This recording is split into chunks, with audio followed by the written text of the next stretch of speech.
Well, welcome back to the Fear of Change podcast. I'm your host, Jennifer Frummel, and joining me today is Jennifer Cramer-Miller, an author and advocate and support for humanity, specifically related to all things kind of health. Right. And so I'm really glad to have you join us today. And, as we've been talking about, the realities of life, right? That there are so many uncertainties that we all stumble into, right? And that's Right. living. And so, here at the podcast, we like to talk about, what are some of the things that we're hesitant to try to do, or what are some of the things that, bring us anxiety or fear, and we don't want to change. We don't want to be different. Or what are some of the things that force change and then increase our fear? Right. So you have quite the story to share with us about your own experience. Please share it with us and help us understand where you are now on the other side.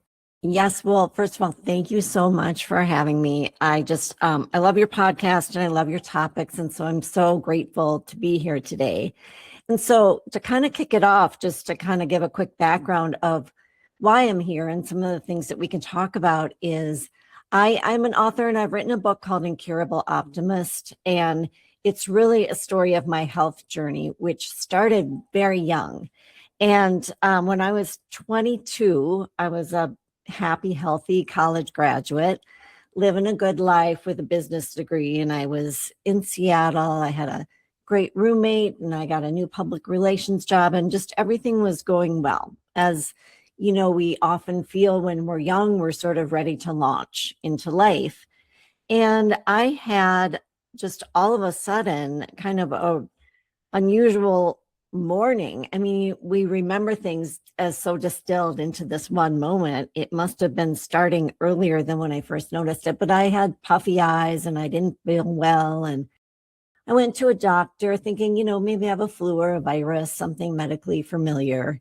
I learned that I had kidney damage and I had protein in my urine. Well, I was 22. I knew nothing about kidneys. Yeah. I certainly didn't know that protein in the urine is a very bad sign. And what that resulted in is I had to get a biopsy. I learned I had an autoimmune incurable kidney disease. 6 months later, I was on dialysis. Wow. And for your listeners who don't know what dialysis is, because, usually we learn about kidney health in particular, any kind of health system when something goes wrong. I knew Yeah. nothing about kidneys, but when your kidneys fail, you have two ways to stay alive. One is a dialysis machine, which is basically an artificial kidney machine. And oftentimes, if someone is on dialysis, they hope to get a kidney transplant because that is the other treatment for kidney failure. And so I really wanted to get a transplant. It's kind of the gold standard, but I was on dialysis for about 2 years before I got the call that there was a kidney available for me. And, I had moved back from Seattle to Minneapolis. I'm a Midwesterner like you in Chicago. But I was just staying with my parents until I got the transplant and I could go back to my life and get better and kind of pick up where I left off. And when I got the kidney, I was so excited, but that excitement lasted for 3 days.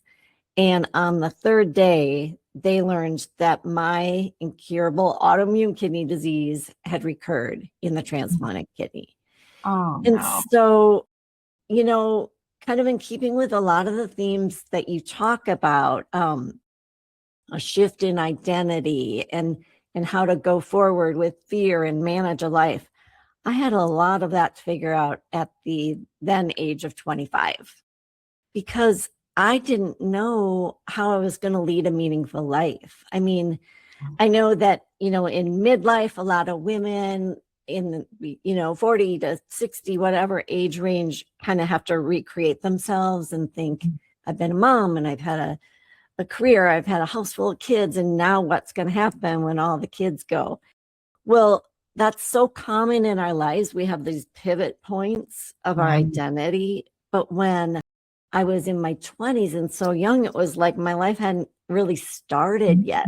I mean, I wanted all these things. I wanted, like, I say I wanted a rom-com soulmate, like boyfriend, husband, whatever. I wanted a great career. I wanted to have beautiful babies someday to like send out on holiday cards. And all these things hadn't happened yet. They were just expectations of a life that I thought I would have. And then suddenly it was like the rug was pulled out from underneath me, and I didn't know how I was going to do anything that would match my expectations or be in line with my fellow peers and the lives that they were leading. So it was a rude awakening at that point to figure out how I was going to go forward and how I was going to lead a good life, because I really wanted that. But the uncertainty was very sharp and painful. And with that, obviously, comes a lot of fear. So I had to figure out how to manage that. And it wasn't an overnight way to figure it out. But I did, one thing that I think might resonate with a lot of your listeners, because I think this is true for all of us. There was and I'm sure you've heard it, being a therapist. And there's a very famous quote by Joseph Campbell that is, we must be willing to give up the life we've planned so as to lead the life that waits for us. And I might have bought that a tiny bit, but you get the sentiment. And so I had to give up the life I'd planned. And how was I going to like launch into the one that waits and make it a good one? And it was a pretty big undertaking. Yeah. So many things, right? So you're back now in dialysis. Is that what ended up happening? You had to go back into dialysis with I had the kidney transplant, and my doctor said, we're going to manage this transplant the best we can with medications. Yeah. And we didn't know how long it would last. I didn't know if that would be 6 months or, 6 years. I had no idea. And he had no idea. But he told me something that I've always remembered. And it's specific to this situation, but it's also very general in the way that it can apply to our lives.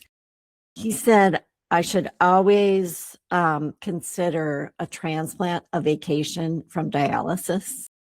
And what he meant by that is, I have these two modalities to stay alive. It's going to be one or the other. Right. And it was, sometimes when I tell people that, they're like, well, that was kind of a harsh thing to say. And I said, no, it really helped me, because in the same way that we learn really hard lessons about life, and then we realize we have to savor our lives, life is finite. We learn that, especially in midlife, life is finite. Our parents don't live forever. We have friends who get sick or get into crisis, or all the things we learn as we get older. Wow. And I learned at a young age, my life, I can't take it for granted, and I'm going to savor it while I have it. So I had 5 years and 3 months with that transplant. And in that time, I got an MBA and furthered my career in business. I started dating a guy who became my boyfriend, who became my husband. I, had friends and a lovely life. So I really savored that. And one thing that's always top of mind for me is somebody at the DMV checked the box, and there was a family who was grieving the life of somebody who paid their life forward. And I felt like I owed it to that family to live the best life I could with the gift that I've been given. 100%. I just got goosebumps. Right. And I think, wow, what a lesson. And the fact that, you had to learn it so young, but the reality that you took that lesson and you did live it and you did move it forward. And so whatever, break vacation from dialysis you got, you really stepped up and stepped in for yourself. I did. And it's hard for me not to, because it's hard to face your mortality when you're in your course. young 20s. Yeah. But there's, sort of a crisis of clarity that comes Mhm. with recognizing the boundaries of your life. Yes. And, it didn't all seem like a given anymore. And Yeah. so that sort of the fact that, I always say that there are these things in my life that I think some people might think are mundane, but to me, they're miracles. And the fact that I got married to this like wonderful man and started this great career. And my dad was a custom home builder. And I had this business experience and public relations and marketing experience. And so I started working with him in what became sort of like a default job because, I wasn't in Seattle and I didn't Yeah. have that public relations life, became a cherished, wonderful job. I loved custom homes. I loved my clients. I loved working with my dad. Yeah. Um, and that was just such another gift. Yeah. And then when I sorry, my earphones are falling out. When I lost that first kidney, I was back on dialysis for the second time.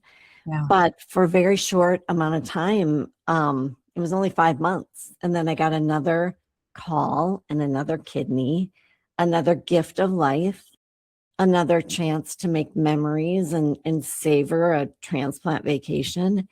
And in that time, I got pregnant and have my daughter. And I just think one of the coolest things ever is that the gift of life that I was given allowed me to create a life. Yes. The gift of life just keeps going on. And I always say that she's in her 20s and she's a beautiful genius and she's here in this world because somebody Yeah. paid their life forward. Yeah. And so I think that's so cool. And I've also heard that, you say when you're talking to your listeners about how we sort of have a perspective and we frame things. And, after we have a shift in identity, like to tell ourselves we get to do this. Yes. Well, for me, I kind of have a broadener spin on it. And I think I get to be alive. And Yeah. alive is the bottom line for me. I mean, it's a really beautiful thing to be alive.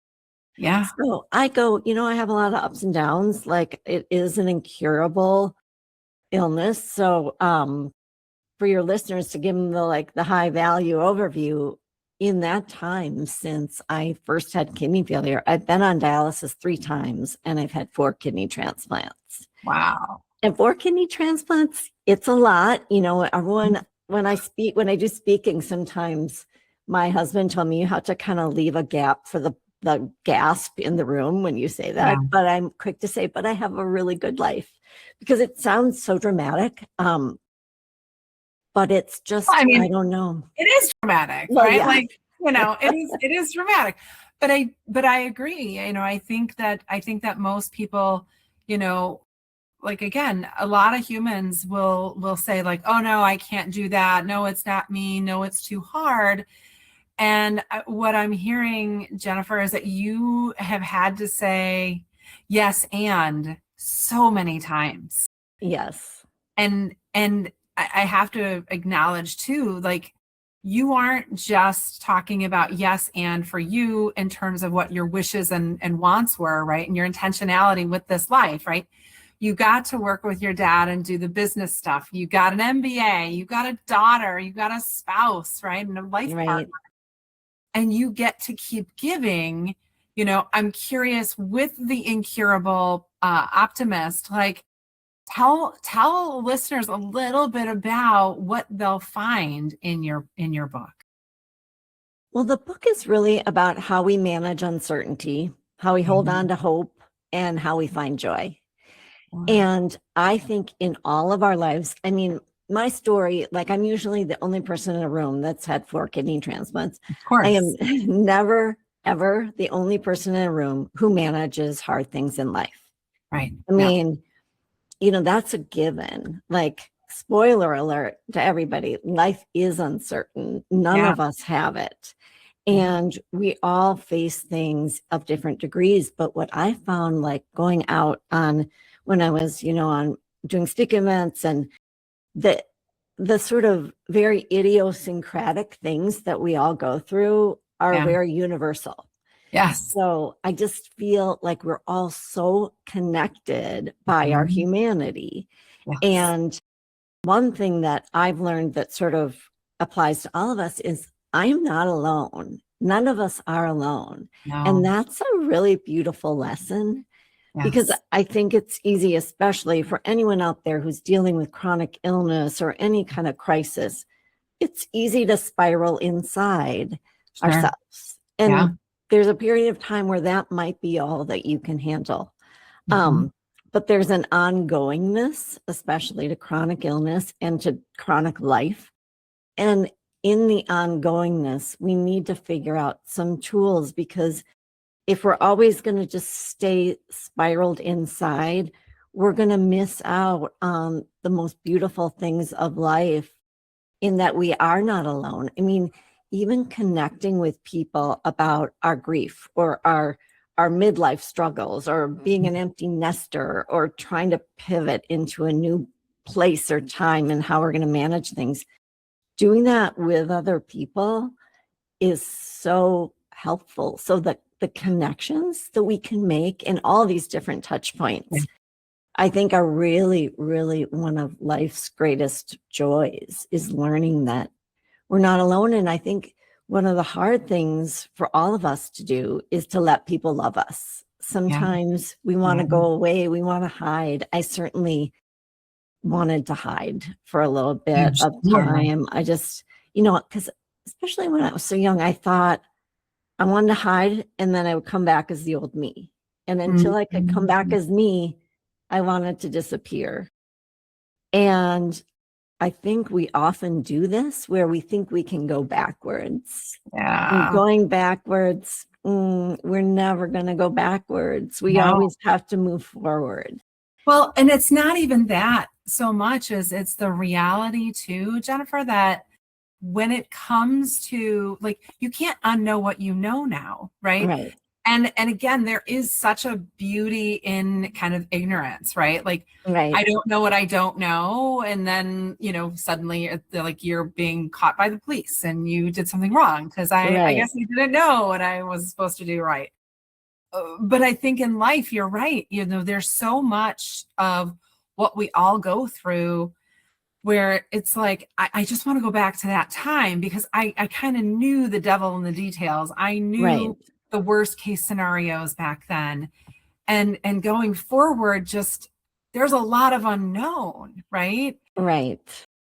And we don't really like the unknown as humans. But I think what you've learned is that you just have to keep going forward, even though you don't 100% know what's a guarantee, what's not a guarantee. But it's that you have learned by now that there's more life in what's next.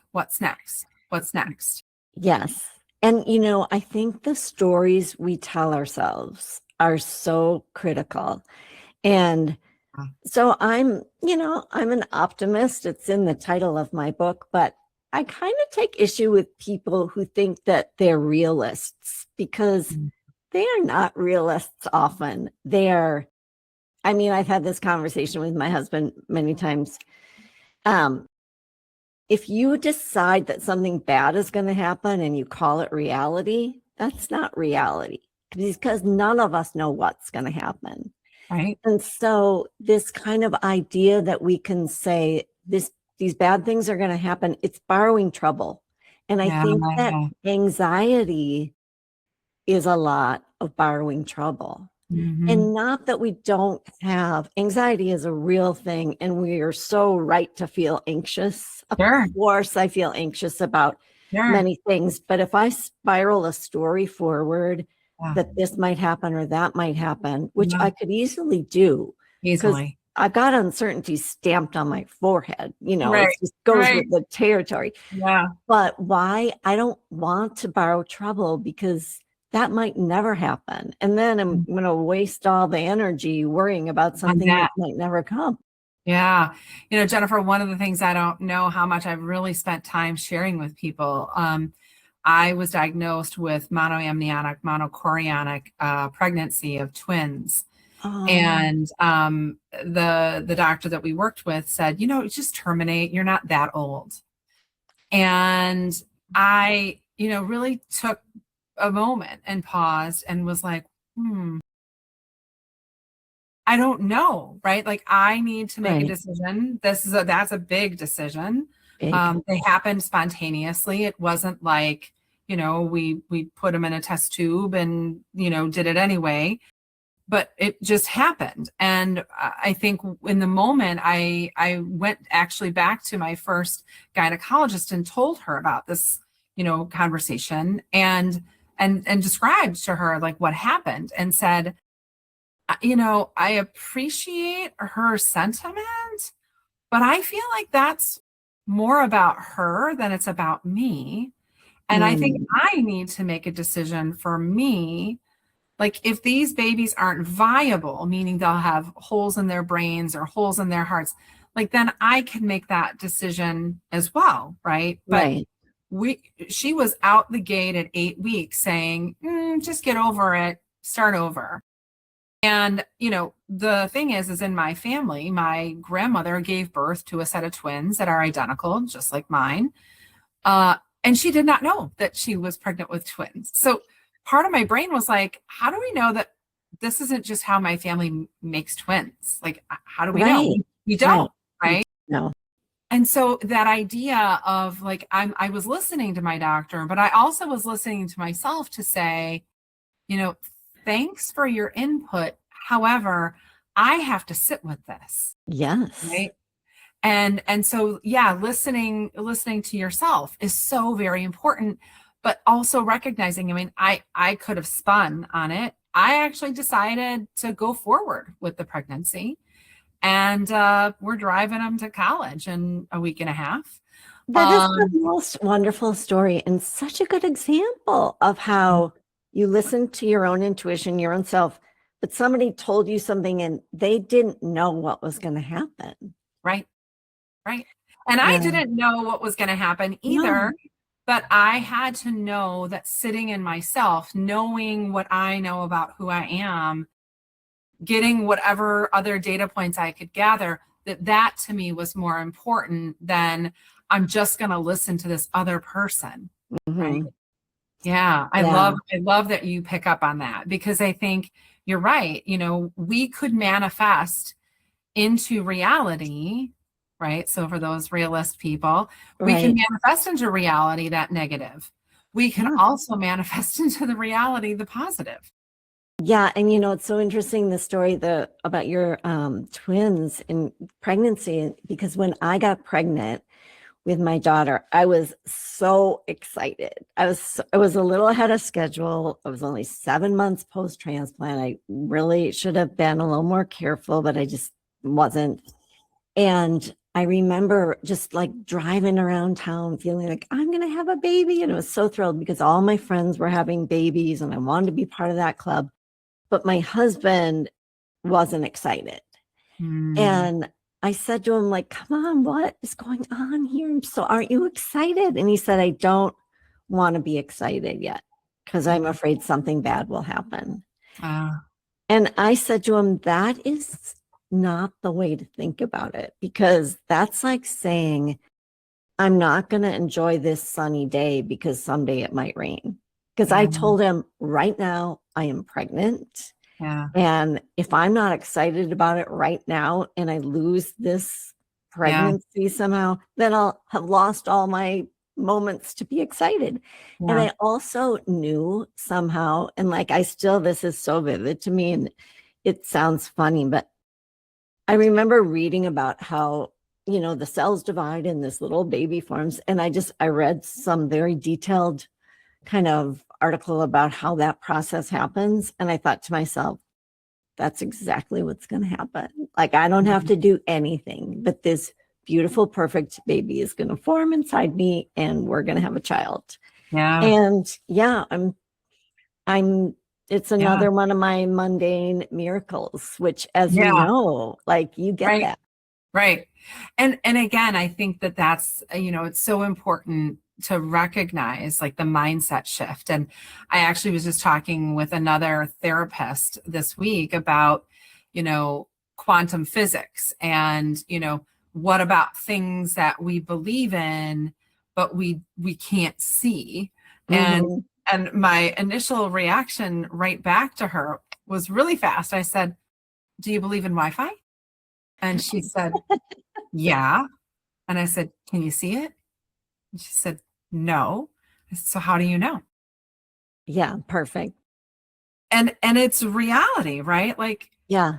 I don't know it. Some people feel Wi-Fi. I unfortunately for a while really felt Wi-Fi in a negative way. Oh, wow. Um, and then I actually got to hear what Wi-Fi sounds like to our nervous system. Wow.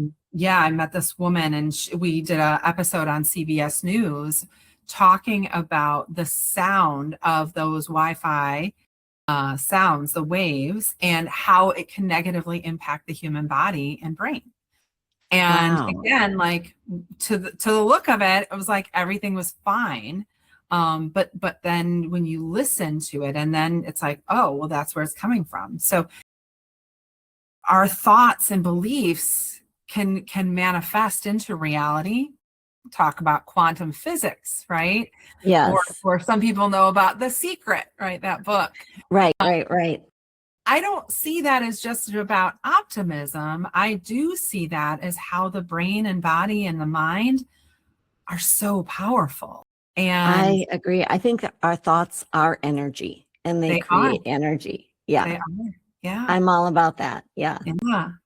Yeah. Oh my gosh. See, this is the part about, meeting other people. I mean, my one of my favorite things to do is to collaborate with other providers because again, then I don't feel so alone in supporting my Right. clients, right? You're Like, right. all right, there's another human over there that is picking up what I'm picking up.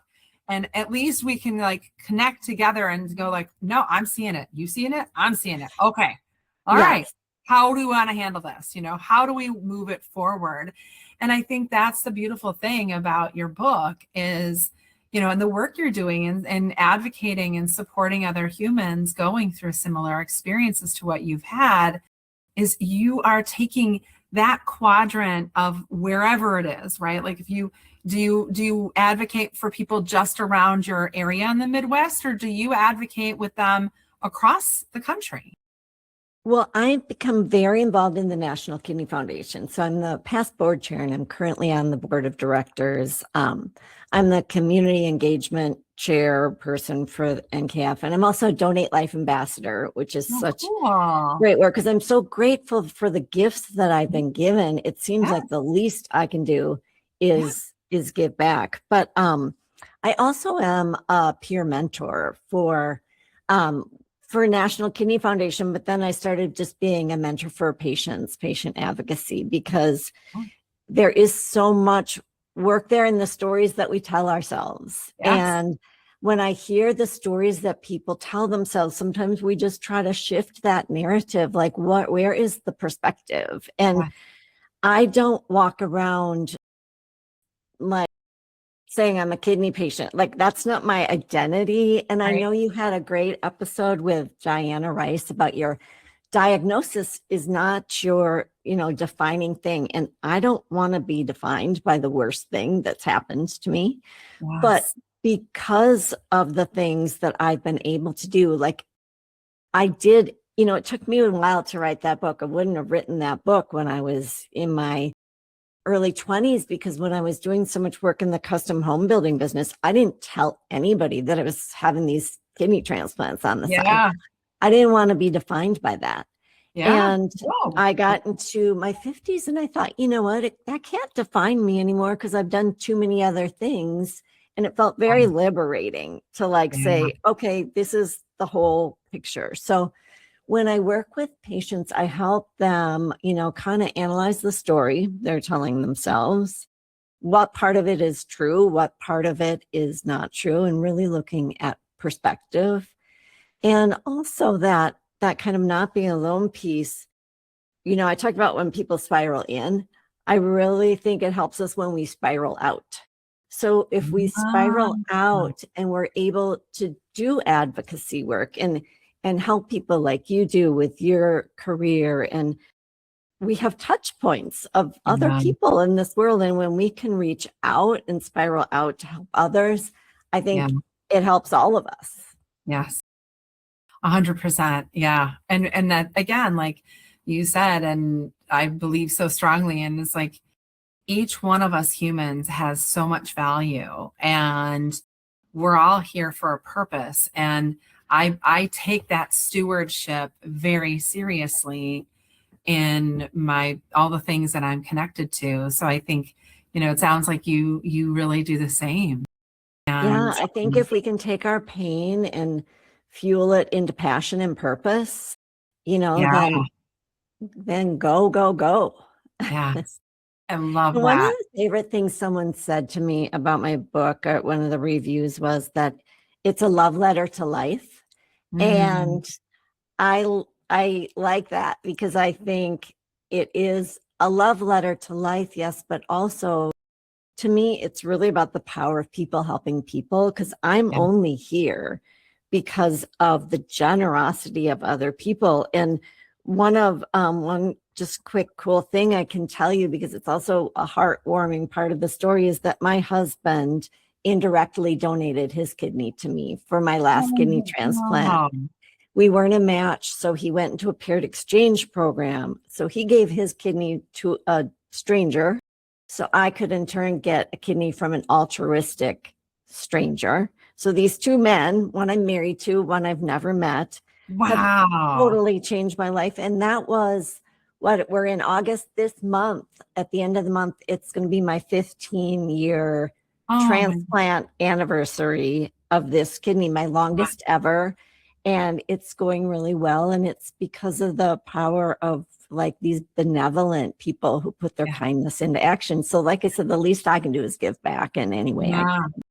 Yeah. One of my friends, Jackie, just did that. She'd heard Oh, somebody's story and talked with her husband and talked with her sons and said, I really think I want to do this. And so people she are did. amazing. Yeah. Yeah. Another really cool thing that happened is Kelly Corrigan is a podcaster, and she has on her podcast, which is called Wonders, she has a segment called Thanks for Being Here, where she reads letters of gratitude from people. So I collaborated with her and sent her the thank you notes that my daughter and I sent to the altruistic donor. And she read them out loud on her episode. And this woman heard that and reached out to me, like, I don't know, 6 weeks later, and said, I want you to know I heard your thank you letters on the Kelly Corrigan podcast, and I have since become a living donor. And she didn't tell me she was thinking Oh, about it. She had already done it. And I just thought that was so amazing in so many ways, because yeah, first of all, stories matter. Like, me too. people are inspired by just hearing one story. And then she, put her kindness into action. And then the person that she donated to, sort of, altruistically wrote her a thank you letter. And Oh my then Ellie gosh. Corrigan read that letter on her podcast. That So this is kind of amazing. full circle of goodness. That's why I think life is such a great thing. Like, Yeah, when we look for the good, we find it. And we there's do. so much good. We do. There is. Oh, I would love that. So I don't know if in this episode what we could do is, when you send me your all your socials, if you want to send me that I link so we can will. put I that in definitely will. the show Whenever notes for people to access, because you're right. Like it's inspiring. And even if somebody just thinks about it, and like checks it out, like it's moved the needle.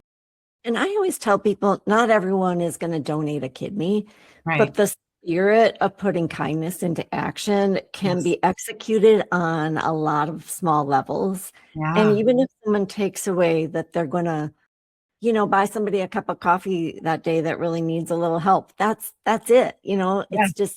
It's all in degrees, and it all matters. Agree 100%. And again, that concept of, joy and ensuring that joy is shared amongst all of us, that you were Yes, talking about earlier. Like, yeah, it doesn't have to be some giant thing. It can just be something very simple or something extremely like giving and benevolent, like donating a kidney. yes. Oh, well, thank you And it's so much. it's lovely to know that joy is never that far away. Yeah, It can be a ripe strawberry. exactly. Exactly. So much. This has just been such a treat to talk to you, and I so admire the work that you do. And learning about your podcast has been great. I've been listening, and I think it's really Thanks. to be able to talk to you today is such a treat. Yeah, no, it has been really great talking to you. I love Minneapolis, Minnesota. I am a huge fan, long life fan of Prince and Yes. all the givings that he gave that nobody knew about. And, Yeah. people only started to find out about after his passing. And it's just, yeah, but Minnesota is a very beautiful, mystical place in many ways. Yeah. And yeah, And so Chicago and good to Minneapolis, know. I feel like we're sort of sister cities. They kind of are. They Yeah. kind of are. So it's great to know you now. And I think that again is like one of the things that I love about, having the podcast, sharing it with other people is, getting to make those collaborative efforts real. So Yes. I Me hope we get to too. keep in touch. Thank you again so much for being with us Yes. today. And I will tell your listeners where to find me. You can visit my website at jennifercramermiller.com. And there is like a sneak peek download of the first chapter of Incurable Optimist for free Oh, if that's anyone wants to check that out, awesome. or some other fun things on there. And then, of course, you can follow me on Instagram. I have a fun Instagram, which is author_incurable optimist. And if you like positive quotes and sort of life gems, there's really some fun sort of graphic design quotes on there that are fun to look at. And then LinkedIn and Facebook too. Thank you so very much. That will all be in our show notes as well. Thank you so much, Incurable Optimist, Jennifer Cramer-Miller. Have Thank a you great so one. much. Yep, you too. Bye bye.